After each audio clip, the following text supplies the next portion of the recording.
Hey guys, this is Caleb with Krakenhits, and today I'm going to be highlighting some key moments and plays from the Vancouver Regional Championships finals between Lucas Jing and Andrew Hedrick. The first thing I want to talk about in this game is the prize cards in Game 1. So Andrew prizes one of his Night Stretchers with one of his Dragapult EXs, one of his Duskulls, one of his Dreepies, and a Turo. The Night Stretcher can end up mattering because he only plays 2 of them, so he only has the option to recover one of his Pokemon until he takes probably 3 or 4 prize cards. On Lucas's side, he prizes his Lightning Energy, which does make his Energy Surge Pro a little bit weaker, but it will still probably be enough to get him his first knockout.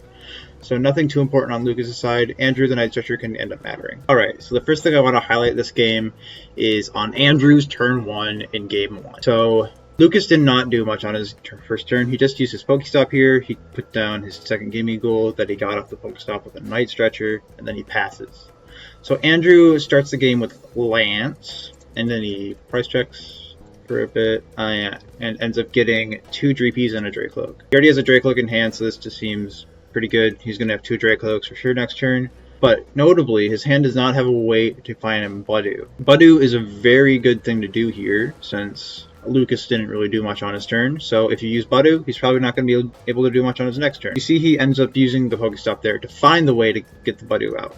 He does end up discarding a Dragapult, which is something that will come up, but the Nest Ball does get him the Budew. He has the energy to retreat into the Budew, so pretty good first turn from Andrew here.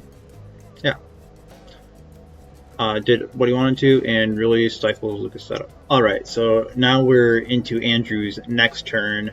All Lucas did on his turn was evolve to the active, use the coin bonus, attach the energy, and then use Make It Rain with one energy to knock out the Budew. Andrew evolved all of these Dragcloaks here without using a supporter card. He just played the 2 he had from his hand, and then he drew 1 off the Recon directives. Played a Vessel, got 2 Psychic Energies. What we're going to see now is Andrew is going to choose to use his Night Stretcher. He priced his other one, remember, to get the Budew and play Iono. So this Iono, he's going to hope to get some Duskulls down. Finds the Duskulls, or at least the Popper to get the Duskulls, and hopefully set up to board wipe Lucas on the next turn with like Candy Dusknoir, like Dusclops, knockout the Gimme Ghoul with the Dusknoir, hit the active for 50 with Dusclops, and then just win the game next turn. Lucas needs to just draw Gimme Ghouls to get out of this, right? He can't play his Buddy Poppins like we see there. So he just has to draw him here, and draws a Gimme Ghoul. Pretty good. So he's not going to die next turn, and he even gets Evo. So now, like, Andrew doesn't even have a multi-prize turn next turn. He, like, can pop Dusclops to take 1 knockout. You probably don't want to do that. You probably don't want to save the You probably want to save the Dusclops for when you actually can take knockouts. So that's a pretty huge moment in this game, is Lucas just drawing out of the item lock there, like, and not losing, like, on turn 2.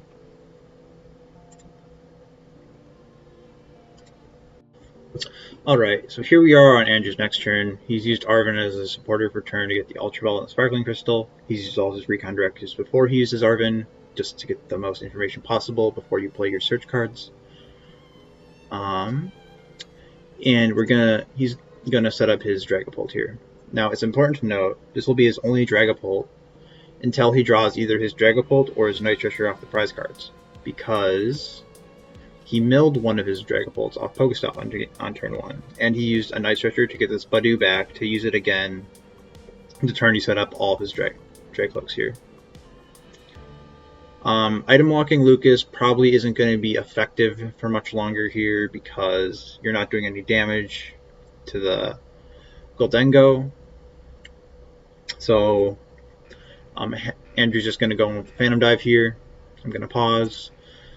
So he's not popping the Dusclops here, because he doesn't want to give Lucas access to Festivity by KOing the active Gholdengo. And he's going to drop his 6 damage counters on the Gholdengo EX here, set it up to die to Phantom Dive next turn. So he could, if he can get another Dragapult next turn, he could Phantom Dive, he could, like, counter catcher this Gholdengo, Phantom Dive, knock it out, and knock this out, and be really close to winning the game. But as we know, he only has access to this one Dragapult. So, I don't know. I think I almost would have liked to see him. Well, I guess you can't. Yeah. So, basically, he's just going to need to use Dusknoir next turn to draw prize cards in hopes to find his next Dragapult EX or his next Night Stretcher. Alright, so this is after Lucas's next turn. It's his first turn he gets to use items, so he kind of just does the standard Goldengo thing. Play Energy Search Pro, he got all of his energies out of his deck. Played Poffin, I believe, or just played like a Superior, some cards. Set up here. He moved 30 off his bench Goldengo and to the active, so he needs one less energy to knock it out, and then knocks out the Dragapult. Now it's important to note he moved the 30 off the bench Goldengo, so Andrew can just knock out this active one using Dusclops. And we know he's going to need to take prize cards here. So using Dusclops on the active there to take 2, then he can use Candy Dusknoir to take another one. But we're going to see, I think, something a little different than that from Andrew, if I remember correctly. So Andrew is just going to use all of his abilities. He doesn't have an energy down either, and he's used his Sparkling Crystal, I believe, on his last Dragapult. So he's like, oh no, he did not use his Sparkling Crystal. He just Arvin for a last turn, so he can get a Phantom Dive off this turn. I don't believe. Let me think about it here. Yeah, there's no way for him to take all 6 prize cards this turn, right? But he can at least knock out 2 Goldengos if he gets either the Night Stretcher or the Dragapult EX. But he's not in a great position either way, because he's gonna leave Lucas with a Goldengo. And then if Lucas can just knock out that next Dragapult, he just wins the game basically. So we're gonna see Candy Dusknoir, and he's gonna use it on the Goldengo EX, which really confuses me. Because if we know that we need to draw, well, let me think about it more. Yeah, no, this just feels really confusing to me. Because if we know we need to draw Dragapult EX off the prize cards, why not just use the Dusclops on the active one first, instead of using both of them to knock out the bench one?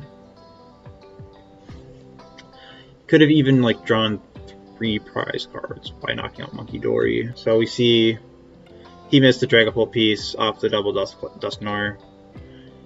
I guess he was going for the Iono one, but I think he would have been able to do that. Maybe he just didn't realize. So we see him check his deck one more time there with the Buddy Poffin, and then he scoops up the game.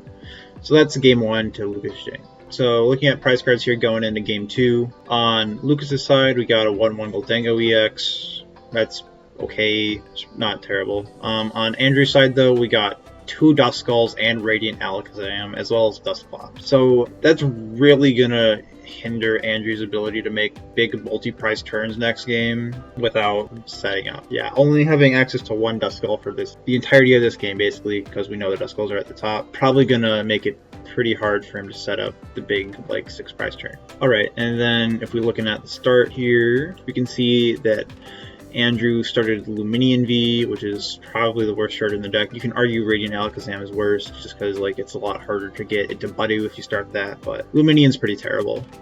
On the other side, Lucas has a Buddy Poffin this time, pretty good. He's got a Metal on his Monkey next turn, so he uses Arvin, he can Evo next turn. And then over to Andrew, whose hand was Buddy Poffin, and just like a Professor Turo scenario. So Andrew's not going to have much play on this first turn. He's just going to have to price check first, obviously.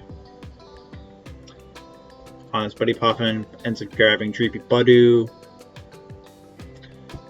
Price checking. Vessel away a boss, and then Turo. And item lock. So Andrew set up overall pretty weak. Lucas has the ability to get more setup on his next turn with like Arven for TM Evo. Alright, so we're going to just see the Itchy Pollen over to Lucas, then the Arven for the TM Evo, and the E-Search Pro. So whenever Andrew breaks item lock, Lucas will have access to the E-Search Pro, and now Lucas also has 2 Goldango set up. So pretty far ahead for Lucas here out of the first couple turns. Alright, so now we're a few turns after our Eustace evolution. Andrew had to rebench his Luminion to get Lance to get set up. Lucas hasn't really done much. He just used like his coin bonuses and passed back. And then on Andrew's next turn, he got his Dragapult set up. He hasn't missed any attachments yet, or at all. So he's got 2 energies on his bench Dracloak and the one on, and the Sparkling Crystal on the active. So he's like set up to attack 3 turns in a row if he keeps finding energy. So he's just going to go ahead and knock out this Monkey Dory. Put 6 on the Goldango that already has energy on it, so if Lucas can't get Monkey Dory back, Andrew can knock it out next turn. Now Lucas is going to have Energy Search Pro, because he Arven for it on turn 1 and couldn't use it because of Badu. So it's going to be a pretty easy response KO for Lucas. Alright, so now we're back on Andrew's turn after his Dragapult was knocked out by the Goldango. Lucas did set up the Monkey Dory again, so he needed 1 less energy to knock out the Dragapult. And he also has his Monkey Dory down, threatening to heal off damage from Phantom Dive. So Andrew's going to do something very important here. So he's going to Curse Blast, I believe. Yeah. So he's going to Curse Blast to knock out this Monkey Dory because he doesn't want the healing on board.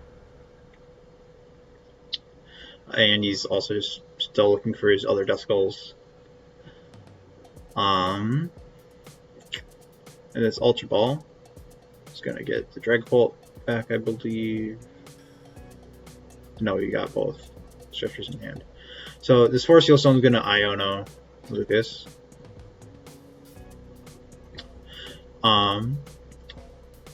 Because Lucas's hand should be pretty large. I don't even know, 3 is going to be pretty good. And after this Iono, if we skip ahead a little bit, or before it,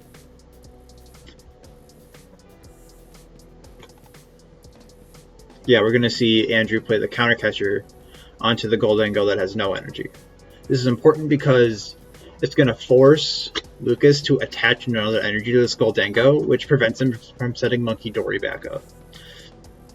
Because if he was able to set Monkey Dory back up, he'd be able to hit this active Goldango out of range of being killed on the bench by Phantom Dive. So, really good play here by Andrew. Basically forces Lucas to find either Switch or Turo. And find all the energy to knock out this Dragapult, which is just like super hard to do.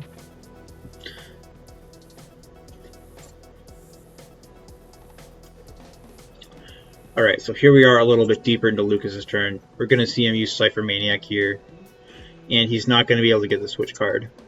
So what that means is Andrew's basically going to have an opportunity to win the game next turn, with a boss's orders or Counter Catcher on the bench Goldango, setting up his next Dragapult, taking for 4 prize cards, just like that.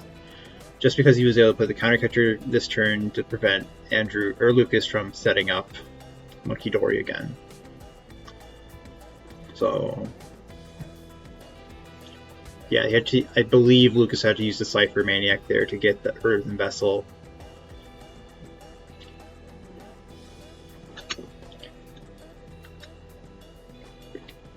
So we're going to see him attach the active. He's going to stretch the Monkey Dory back just in case Andrew doesn't win next turn.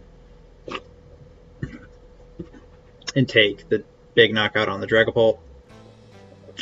Andrew's going to set up his Dracloak. He's got Ultra Ball. He's got the energy. He's just missing the Gust. We're going to see flip the script. And there's the boss. And the Ultra Ball for the Dragapult. And that is game. So we can go to game 3. Alright, so here we are in game 3 of the finals of the Vancouver Regional Championships. This will be the first game where Lucas can choose to go second, which is like very good in this matchup because if you go second, you're more likely to have a good setup. If the Dragapult player just like misses the Poffin or something going first, you're really far ahead. But as we can see here from the opening play, that didn't happen. But so let's just talk about Andrew's prizes real quick. He prized Pheasantipity EX. That can be pretty good early, like if your Buddies are getting knocked out for 1 energy, you just get 3 cards for free. It's really important that you don't miss a beat here as Dragapult, because if you do, you're just going to get 2 prizes take. The Goldengo is just going to take 2 prizes every turn, and if you can't keep up, you can't keep up. So, Pheasantipity is a pretty important thing to have, but it's pretty early in the prize cards, so Andrew will probably get it pretty early on. He can even like use Curse Blast to hopefully get it. The Radiant Alakazam hasn't come up at all. He prized it last game too, but it's not very good in this matchup because you're just kind of going for the big multi-prize turns. It can like help you knock out a Gimmighoul off the bench if that ever comes up. Like if you have to punch a Goldengo for 200 and then like you can move 2 off it and knock out the Gimmighoul. But ideally, Lucas is going to have those evolved on like turn 2, so that's probably not going to come up very often. So let's just talk about Andrew's first turn here real quick. I'm going to see the big prize check, obviously, so that's going to take a while, but the Buddy Poffin here is going to get the 2 Dreepies. He's just got Rotom in hand and a Nest Ball for the Duskull. So this is like about as an ideal setup as you're going to get going first as Dragapult. 3 Dreepies, Duskull, Rotom. It's like crazy good. The only thing we're like he hasn't done yet is Energy Attachment, and I believe he has one. Yep. So that's like literally everything Andrew wanted that turn. Now for Lucas, what he wants to do is Evo into 2 Goldengos. And he does not have any energy or Buddy Poffins in his hand, so he's going to have to try to draw something here off concealed cards. So he's just going to Arven for Earthen Vessel. Let's talk about the prize cards real quick. We got Spiritomb. Spiritomb, like, you don't really want to put it down in this matchup, even though it can turn off Rotom and Luminion, just because it dies to Phantom Dive off the bench, and you've already seen Andrew get value off the Rotom. It's probably not going to come up again. You can put it down like at the end of the game to stop Luminion, I guess. Like if Andrew, it's always going to be a freeze prize card there, so you can't really do that if Andrew's like on odd prize cards. Lost Vacuum makes Andrew's Sparkling Crystal a lot safer, but like that doesn't matter too much because you can always just knock out the thing that has the Sparkling Crystal as Goldengo. So that's probably not that important, as well as the Baby Goldengo, which just doesn't do anything really valuable in this matchup. It's mostly there for, I imagine, like either Cornerstone Ogerpon or like Mimikyu. So nothing super important in the prize cards there for Lucas. He's also going to take a big prize check, I imagine. No, not as big as Andrew's. But we're going to see the Vessel that he got off the Arven there for the energy. And then concealed cards and hope we get he gets a Gimmighoul. And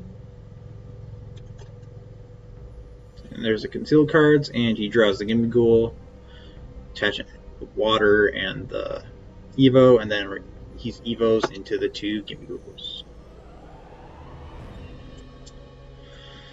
So on Andrew's next turn here, he has set up all 3 of his Dracloaks.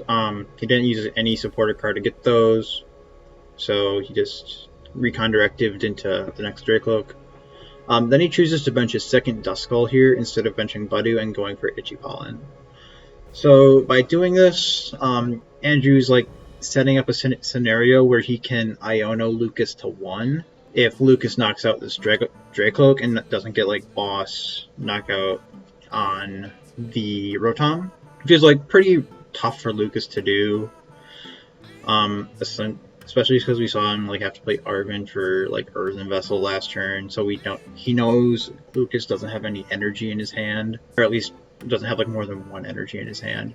So it's like going to be pretty tough for Lucas to boss and get all the energy. He's probably going to have to play Arven to get the energy. So by doing this, Andrew can set up a scenario where after Lucas knocks out this Dracloak, he can attack with a Dragapult. After that Dragapult gets knocked out, he can use 2 Cursed Blasts and then Iono Lucas to 1. And by using those Cursed Blasts, he can take like draw off the board by knocking out Goldengos. He's setting up a very powerful like comeback turn in the future. Back over to Lucas's side here, we see him use both his coin bonuses. He drew a couple energy cards. Then he's going to play Cypher Maniac here after using his coin bonuses to get Energy Search Pro and Cypher Maniac on top of his deck. Now, the interesting thing here is Lucas already has the energy he needs to knock out this Dracloak in his hand.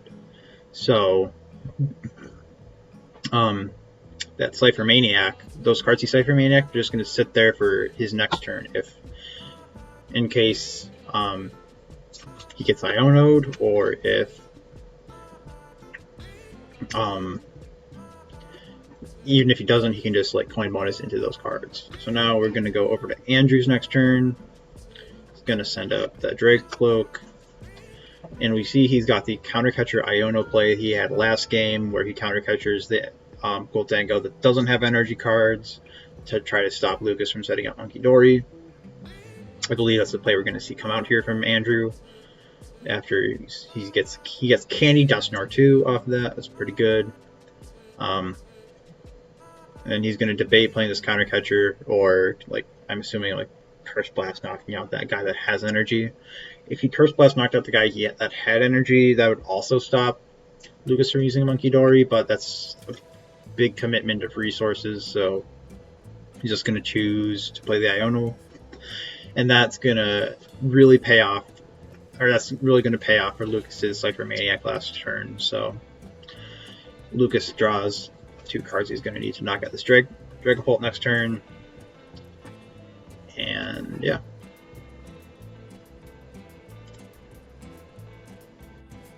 Alright, so now we're over to Lucas's next turn. He starts the turn off by playing the Energy Search Pro and getting all his energy cards out of his deck. And then I think we're going to see the Cypher Maniac here, if I remember correctly. Or we're going to see the concealed cards first, because the Goldango and the active can draw the 2 cards to get out the Cypher Maniac. Then we're going to see the Cypher Maniac, and this is going to get Switch, I believe, as well as a Gimme Ghoul or something. Buddy Poppin. Palpad. Okay, Palpad. Yeah, so with the Switch, he'll be able to switch into the benched Goldango and attach the energy for turn to the Monkey Dory, which is like different from what he was able to do last game, where he didn't get the switch card off the switch. He wasn't able to get the switch card off the Cypher. So we see the switch card into Goldango. Second coin bonus, draw 2 cards. We see the Gimme Ghoul and the Nest Ball there. Gotta play a Superior to get the energy. You don't want to discard all of your energy at once in this matchup, because then you can just lose to Budew. So that's probably why he's playing the Superior. See the Palpad, get the supporters back. And then I believe we're going to see these Gimme Ghouls come back down and the knockout on the Dragapult. Now, this is going to be pretty scary for Lucas because of the 2 Curse Blasts sitting on the other side of the board. So if we just think about this real quick, we can see, even after the heal, we can see the Curse Blast from this guy knock out this Dusknoir, or knock out this Goldango. Or the residual damage from Phantom Dive knock out that Goldango. And then we can see a Curse Blast from the Dusclops on this Goldango, and a Curse Blast from this Dusknoir knocking out one of these 2. And then Lucas can get Iono to 1 and have no Goldangos on board, and probably no Radiant Greninja, because there's going to be no damage left for Lucas to heal, so there's the Monkey Dory is not threatening anything. So that's a very scary scenario for Lucas. He's going to bench the Gimme Ghouls and just hope that doesn't happen, I suppose. But this is a very scary scenario for Lucas, even though he got the knockout. And then we're going to go over to Andrew's turn. Andrew's going to draw Fire Energy. He's got Counter Catcher, Fire, Dragapult, Ultra Ball. So I believe Luminion is available to him. You're going to start with Dusknoir, maybe, knocking out the... Now we're going to start with Dracolic. That makes the most sense to me. I don't believe either of those cards do anything for him. Then we got the Dragapult already. So he's just missing the Iono in this combo. And I believe that the Luminion is still in his deck for the Iono. So maybe this... Well... Yeah, even if Lucas had benched Spiritomb here, Andrew could have used Curse Blast to kill the Spiritomb, so it wouldn't have prevented this play from happening. But yeah, Iono to 1, no Goldangos left on board is just very, very hard to come back from or to draw out of. So yeah, Curse Blast, knock out the Greninja. Curse Blast, 50 to the active. Lucas goes down to 1 prize card. Luminion gets the Iono. And it's going to come down to the 1 card Lucas gets off the Iono. I believe it needs to be a Goldango EX off of the top deck or the first the card off Iono. I don't know if there's any other card that could possibly get him there. He's not going to show the card. And Andrew's just going to take his 4 prize cards. I believe burn Poffin, I guess, in case he gets Roxanne. I believe he knows Lucas is playing Roxanne at this point, but chooses not to play it.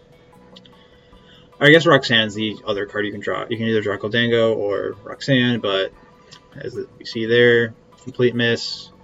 And that is how Dragapult can beat Goldango, even though there's a Munkidori in the deck, and still win a regional championship. Well, so I hope you guys enjoyed. Leave a comment, subscribe, like. Thanks for watching.